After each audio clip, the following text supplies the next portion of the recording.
Nagkasana ng malawakang investigasyon ng PNP matapos mabistong nagsisilbing bodyguard umano ng isang Chinese national ang dalawang miyembro ng PNP staff. Kumbinsido raw ang PNP na may nagkabayaran sa insidente.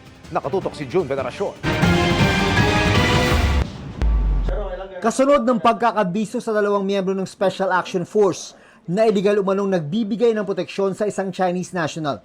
Nagsasagawa na ngayon ng mas malawak na investigasyon ng PNP. Pati rin po yung ating mga regional directors were given instruction to account yung kanilang mga personnel. There is a possibility na baka may iba pa pong unit, PNP unit providing unauthorized security. Pangunahin sa iniimbestigahan ng SAF kung saan naka-assign ang dalawang nabistong pulis. Nakapagtataka raw na nasa Metro Manila sila, gayong nakadestino dapat sila sa Zamboanga. Bukod pa dito sa malinong na paglabag sa umiiral na patakaran ng PNP na ang Police Security and Protection Group lang ang otorisadong magbigay ng seguridad sa mga individual na may banta sa kanilang buhay.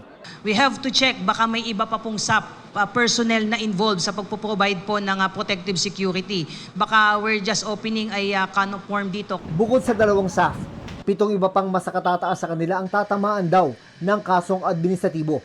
Kumbinsido ang PNP na nagkabayaran kaya nagkaroon ng mga police bodyguard ang isang Chinese national. Logic dictates na hindi po libre yung services nitong dalawang pulis po natin.